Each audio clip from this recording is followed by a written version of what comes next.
Thanks so much for staying with us. We remind you to download the CVM TV app from the Google Play Store.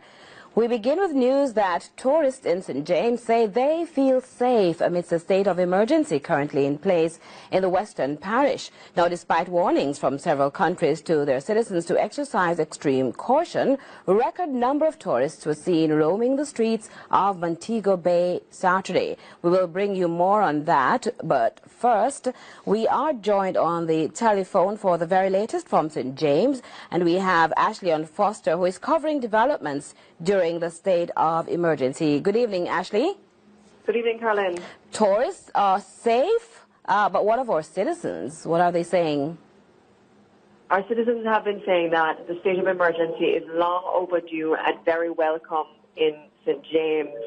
They're happy for the presence of the police and the military, and really are saying that it is pleasant for them to be able to walk to their homes and not worry about their pockets being picked or being killed by stray bullets, or much worse, things much worse than that. I know you've been out on the streets. Have you had any interactions with the tourists, for example? Yes, I have had interactions, actually 3 interactions with different sets of tourists. One set was from Sweden. They were on a bus, on a regular bus from the bus park in St. James on their way to Spanish Town. And they said that they felt completely safe in the state of emergency. It did not affect their holiday at all. Today we were also at Dr. Skave Beach. The beach was filled with tourists, and they were extremely comfortable. Some of them didn't even know that there was a state of emergency, but they said that they did observe a lot of military and police presence and wondered exactly why that was. But they're very happy. They say they go between their hotel to the tourist attractions and are generally unperturbed. Ashley, what's a word from the business community now? The business community. So we heard from the Montego Bay Chamber of Commerce. Again, they say that it is long overdue. They're happy for the police presence. It is affecting businesses, especially small businesses. We were in the community of Flanker today, Norwood today, Canterbury, and spoke to other persons around the town, and mostly shopkeepers, small restaurants, saying yes, it is affecting their business, but they fully understand why this has to be done at this time. Larger businesses, the Chamber of Commerce, happy for it and are willing to make the sacrifice as well. Now, we reported on women searching for their male relatives. Any changes have you observed? More women, when you compare to yesterday, more women are outside of the police station. They claim that the police has locked them out of the police yard. They cannot get any information about the procedure or the processes with regard to their family members, mostly young men being detained. And these young men were collected by the soldiers via foot patrol, and some were taken out of their beds at night, as is customary within a state of emergency. But most of them are mothers and wives and partners and baby mothers, and they're very worried. They don't mind that they're detained, but the greatest challenge for them is that they are unable to get information, having taken the birth certificates and identification for these fellows in. So that is of great concern. The hoteliers as well. We spoke to the hoteliers, persons from the Jamaica Hotel and Tourist Association, and they're quite happy as well. There have been a few cancellations. However, they don't feel that it has disrupted the tourism or the tourism product as yet, but it is a watch and see, and generally the mood is happy. Have you spoken to any senior security personnel? The persons who we observed this evening on the street did not wish to speak to our cameras at all, mostly military and, of course, police. They were not open to be interviewed, and we're very much focusing on the state of emergency. Ashley, thank you so much. Continue to cover as much as you can. Thank you, Caroline. Meanwhile, this was Prime Minister Andrew Holness's comment to the government taking firm and resolute action against crime. The Prime Minister was addressing the 15th anniversary celebration for Fontana Pharmacy in Mandeville on the eve of announcing the state of public emergency in St. James. Mr. Holness noted that he had realized the emerging view in the country that the administration needed to take decisive action. Firm and resolute measures, however, within the context of the law, within the context of the preservation of human rights, within the context of the dignity of life. And we have reached the point where we are now prepared to take those firm and resolute measures to ensure that the crime monster does not destabilize the promising future that is in store for Jamaica. A man remains in hospital this evening in a serious but stable condition following a gun attack at a bar in porous Manchester last night. Meanwhile, 49-year-old Sinclair Joydeen, a businessman of Clarkstown, and Marcia Mackenzie, also called Christie, from Redbury in the parish, who were also shot in the incident, were pronounced dead at hospital. Reports from the Constabulary Communication Network are 2 armed men entered the social establishment along Main Street, Porus, at about 10:20 Saturday night and opened fire. The patrons who tried to escape the bullets were later found fatally wounded. And in this CVM Live update, persons have come forward to assist the police in finding the perpetrators of yesterday's killing of 3 family members in St. Thomas, even as there is an appeal for the killer or killers to come forward. Among the victims is a 6-year-old girl. And when you can look on a little child and take the child life and take the mother and the father life, you are not fit to be in society. And the law shall take the course. This gentleman, who identified himself as the owner of the property where the murders took place, echoes the general call for the person or persons who took the lives of 45-year-old Maureen Smith, her common-law husband David Anderson, also called Boom Boom, who was also 45, and their 6-year-old daughter Odette Anderson, to go to the police. The house where the couple was found on the floor and the child on the bed was not even visible from the road. CVM Live understands they had cattle and goats, and they tilled the fertile soil surrounding their board dwelling for a living and sold their harvest to higglers. Curious that his mother was reportedly not responding to his phone calls, the eldest of Maureen's 4 children visited early Saturday morning only to find them lifeless. His sister, the first of Miss Smith's 2 daughters, was seen being consoled by other family members who congregated as close as they could get to the crime scene. The last time I saw her was 2 Saturdays ago. I passed the community to a funeral up there, and I saw her was sitting out on a stone at the front of her house there. And I just called to her and passed. She's a peaceful person. She don't keep company and stuff like that. She just go by and do what she have to do. Likewise, her fiancé. For several hours up to late evening, the scene of crime unit and the investigators maintained a presence. But while the crime fighters limited all access to the rural community, including cordoning off the bridge, note this mother, desperate to get home with her child, used the only alternate route before disappearing into the bushy area. Persons who waited to gawk over the remains of the dead were very upset. In this instance, the bodies were bagged, covered and taken away without any viewing.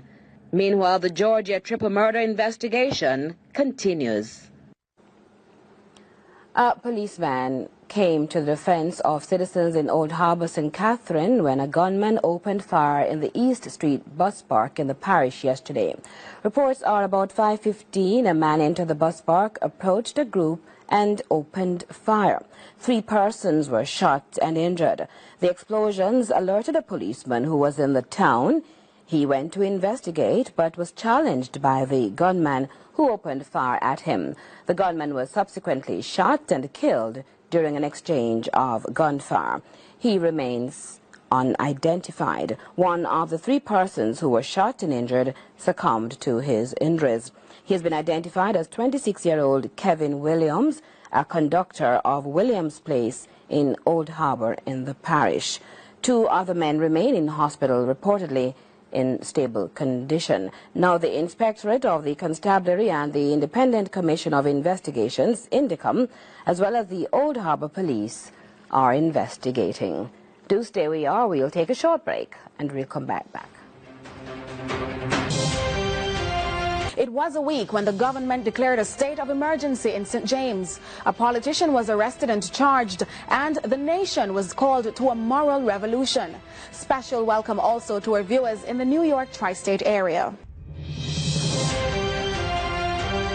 After St. James recorded one of the highest crime figures in Jamaica's history in 2017, and following a wave of murders in the island's tourist hub, the government has declared a public state of emergency in the parish.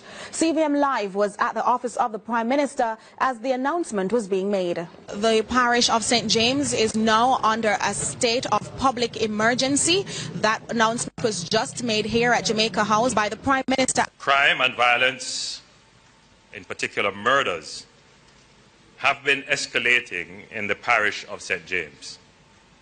I have been advised by the security forces in writing that the level of criminal activity experienced, continued and threatened is of such a nature and so extensive in scale as to endanger public safety. In consideration of this, I wrote to the Governor General recommending the declaration of a state of public emergency for the parish of St. James. A state of emergency is the ultimate tool the government can utilize to effect law and order in a particular geographical location in the island. The Governor General has signed a proclamation dated and effective 18th of January 2018. The proclamation has been gazetted. A state of public emergency is now in effect for the parish of St. James.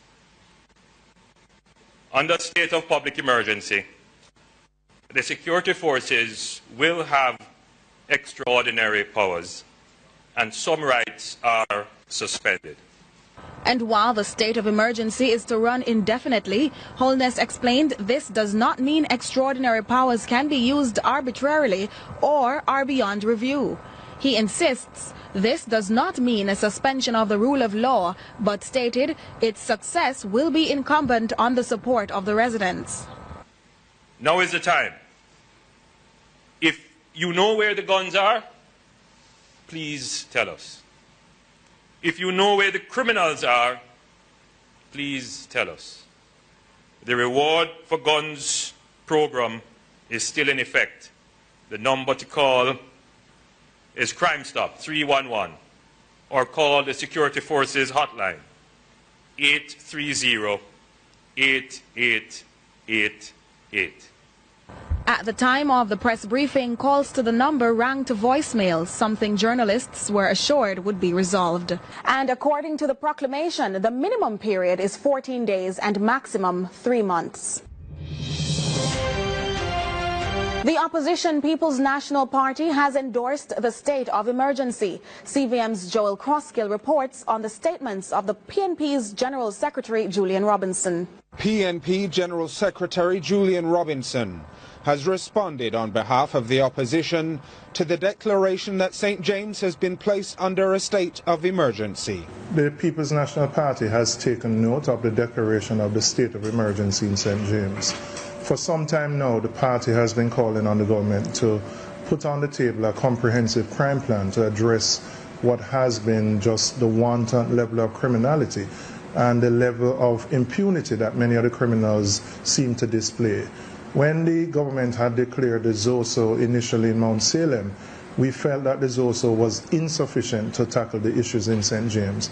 And sad to say, we have been proven correct in that regard. He says that the PNP are in agreement with the declaration.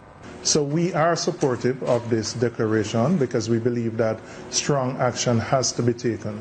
We want to ensure that the human rights of all Jamaicans are respected, and as such, we want to have an oversight mechanism to monitor the operations of the security forces, and a mechanism by which citizens, if there are issues or complaints, that there's a hotline that they can call to report these issues. Though the state of emergency is being viewed as a necessary step, Mr. Robinson doesn't believe it is an adequate replacement for a cogent overarching crime plan. We still believe that there's a need for an overall crime plan to address not just St. James but the entire country, where we had record murders last year and where for the first 18 days of this year there have also been record murders. So we support this initial measure, but we believe there still needs to be put on the table an overall crime plan which addresses the totality of the criminality and the wave of murders that are taking place across the country. He said that he was certain the news would be picked up internationally. However, he believes the need to put a halt to the wanton killings out west supersedes the potential backlash the tourism sector may suffer as a result. He also spoke about the potential migration of the criminal element. Joel Crosskill, CVM Live. The early signs of the state of emergency were visible on the streets of St. James as the joint military and police forces began taking up key positions on Thursday. More from Joel Crosskill. An elevated police and military presence is already visible on the streets of Montego Bay following the declaration of a state of emergency. Extraordinary powers have been given to the security forces. Some rights have been suspended. Members of the security forces may search places without a warrant. The police have taken up strategic positions along roadways, conducting stop and searches as they deem necessary. Scores of soldiers were seen in wagons and armored personnel carriers waiting on their deployment. Aerial support is also available as a helicopter was scrambled to assist the operation. The combined efforts of the Jamaica Constabulary Force and the Jamaica Defence Force now being brought to bear on the wave of crime that has threatened to consume St. James, where last year they recorded 335 murders. Among the affected areas are King Street, Cambridge, Norwood and the border with Trelawney. Joel Crosskill, CVM Live. 2 days before the declaration was made, the western city was rocked by a murder, this time on the outskirts of the Sangster International Airport. Joel Crosskill tells us more. A brazen daylight attack in the environs of the Sangster International Airport in Montego Bay has resulted in the death of one man and the injury of another, as gunmen opened fire on a silver Tida rental car in the heavy traffic area near the roundabout at the entrance of the airport. An eyewitness who was almost caught in the crosshairs shared her account of what happened.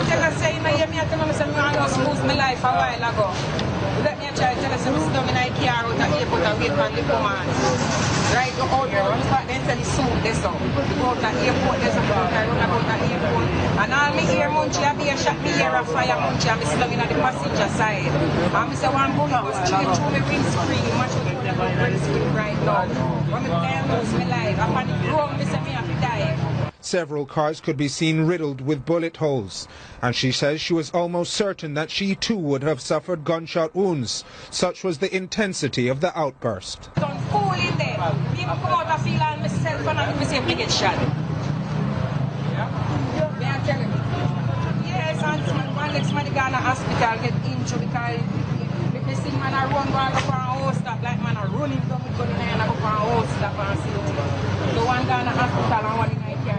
Deputy Superintendent Anton Ger Cardosa shared the official account of what occurred. About 3:15 today, it is our understanding that gunmen, were armed and they fired at a silver Nissan Tida, which had at least 2 men aboard.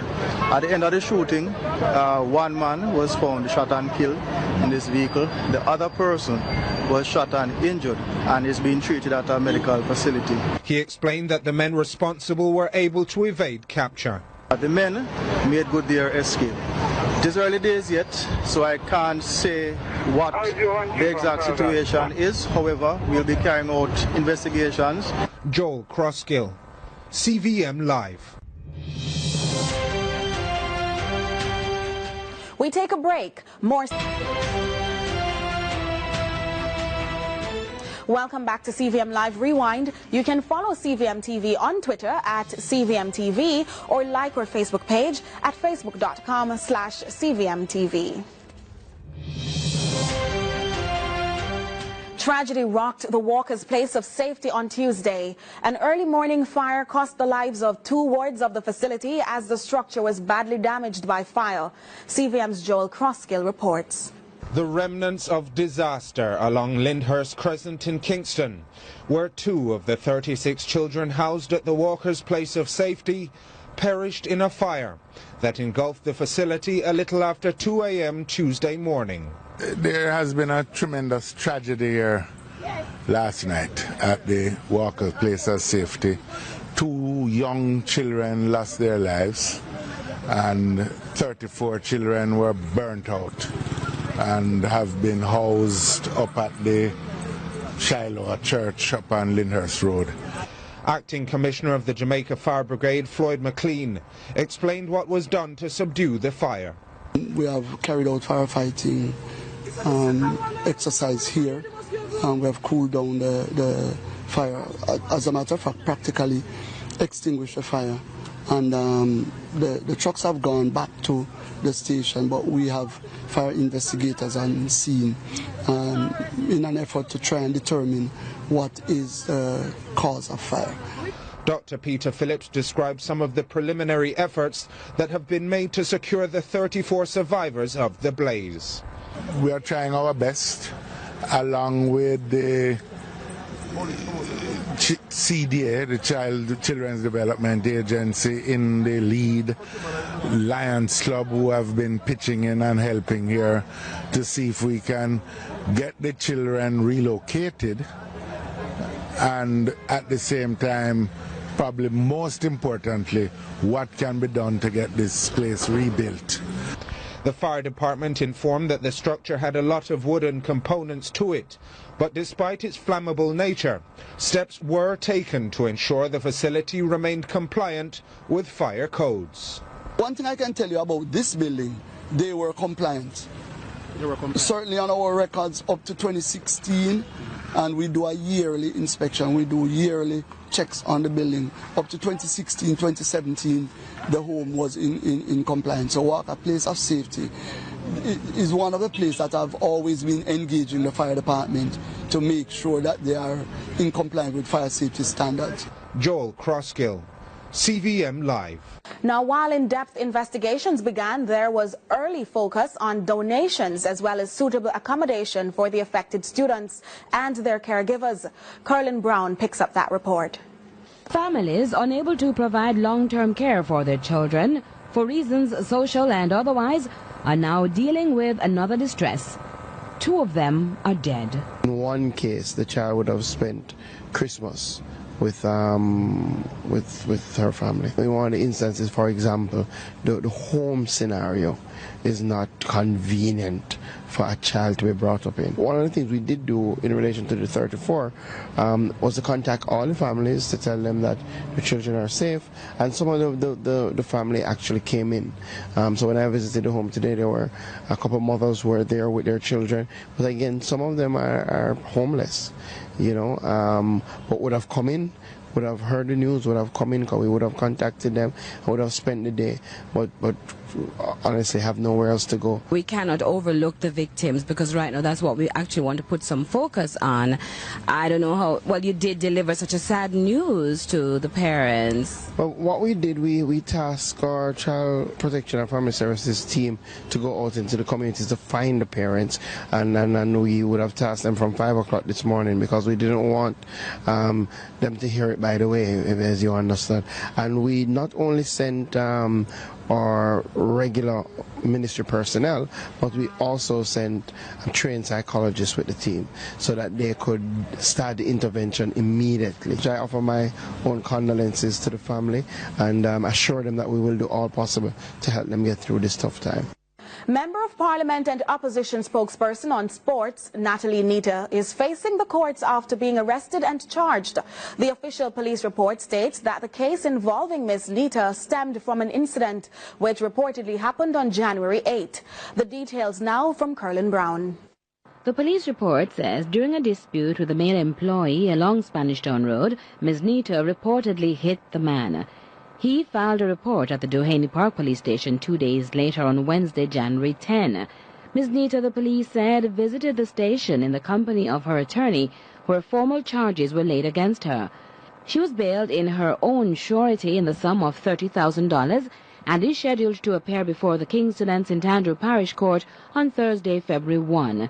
Meanwhile, a release today which confirms Kinghorn and Kinghorn as providing legal representation for Ms. Nita and the Petroleum Company of Jamaica states that she was charged with common assault in relation to a matter concerning one Kevin Buchanan. According to the release, Mr. Buchanan is a former employee of the Petroleum Company, where Ms. Nita serves in the capacity of a consultant in human resource management. It says an incident occurred in circumstances where Ms. Nita was attacked on premises belonging to the Petroleum Company concerning an employment issue. The release detailed further that Mr. Buchanan menacingly and threateningly advanced upon her in a violent rage. It's alleged that he referred to her using the B word as well as a, quote, dirty politician, end quote. The attorneys say in the face of that violent and threatening attack, Ms. Nita was constrained to defend herself as allowed by law. The legal team refutes any allegation of contention that Ms. Nita wronged the complainant and says it intends to vigorously defend the charge of common assault. CVM Live understands Ms. Nita has been functioning in that post since August. There was a strengthened call for a moral revolution in Jamaica. The latest plea came from the guest speaker at the 38th National Leadership Prayer Breakfast. Here's Irvin Forbes. The guest speaker set an unusual tone for his impassioned call for a moral revolution. All I see people a rip and a rob, all a bribe. Thief never love to see thief with long back. With reference to a call from the prophet Jeremiah in the Bible, Pastor Carlisle emphasized the need for truth and justice in Jamaica.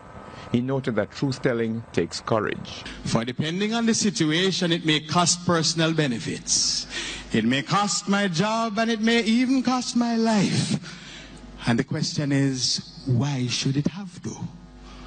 Government, in an effort to foster a climate of truth-telling, must then assume moral responsibility to ensure my protection by devising credible crime and corruption-fighting strategies that act as strong deterrents to criminality and allow for the flourishing of truth. And on the subject of justice, he believes certain developments are cause for concern. It must concern us. It must concern us and stir us to action when in 2017 the roadways in the communities of some of our sisters and brothers are watered by sewage. And the amenities are less than acceptable, yet for years they remain very loyal to the political process.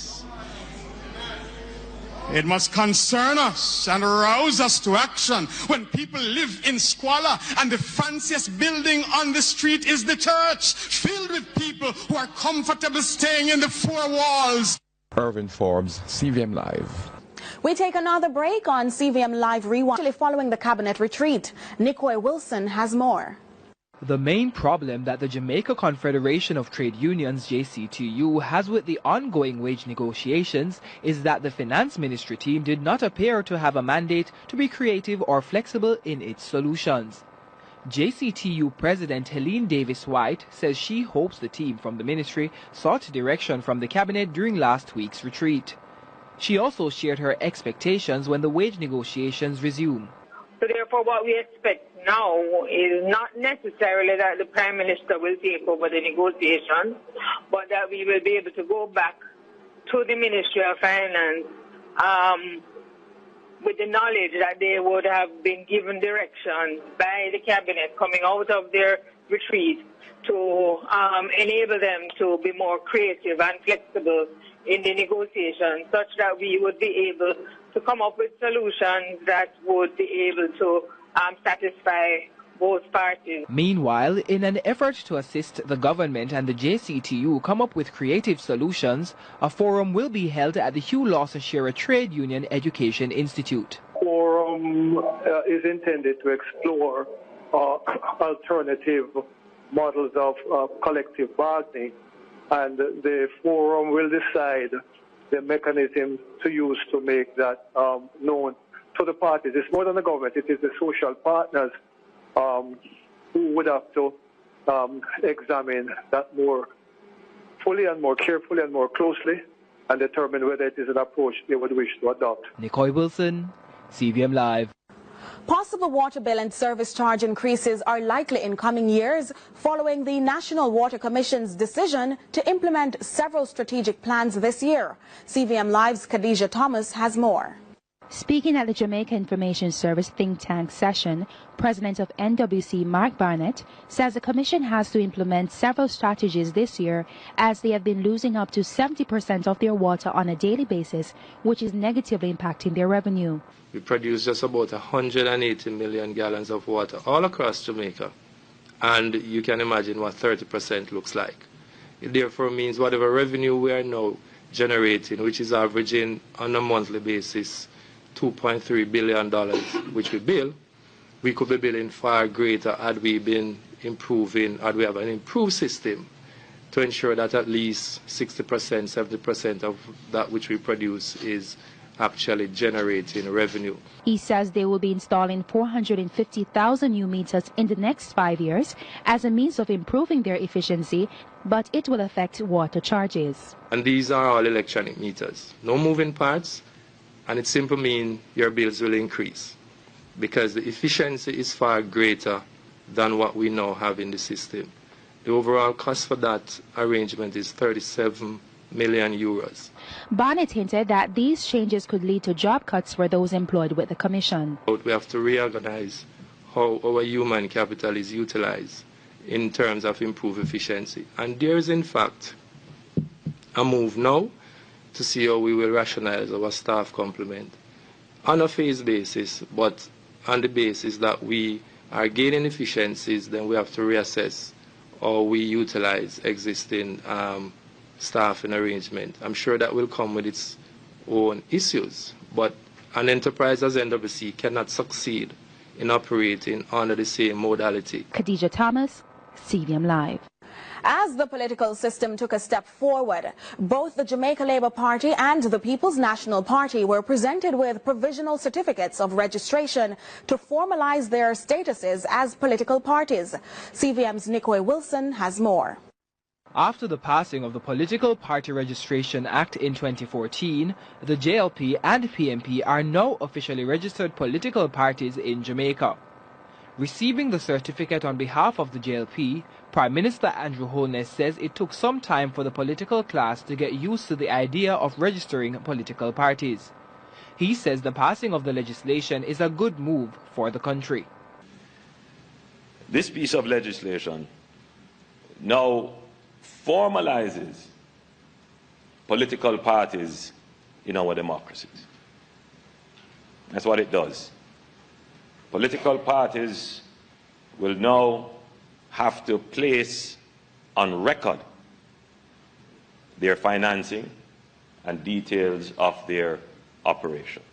Leader of the opposition, Dr. Peter Phillips, collected the instrument on behalf of the PNP and says the legislation is an important step in ensuring the accountability of political parties.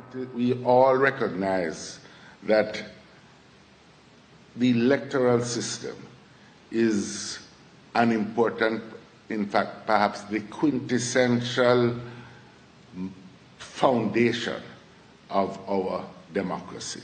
Democracy can only be ensured if we who participate in it trust the system to work. Also in attendance at the event was Political Ombudsman Donna Parchment-Brown, as well as the Minister of National Security, Robert Montague. Nicole Wilson, CVM Live.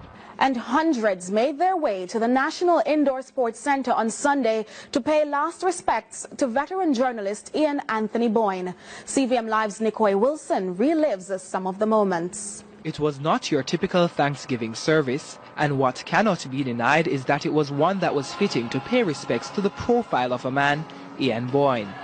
A wide cross-section of persons came out to pay tribute to Mr. Boyne's memory. Among them, his daughter, Kellyanne Boyne. Also paying tribute was leader of the opposition, Dr. Peter Phillips, who says that Boyne has a tremendous capacity of hard work that should be emulated.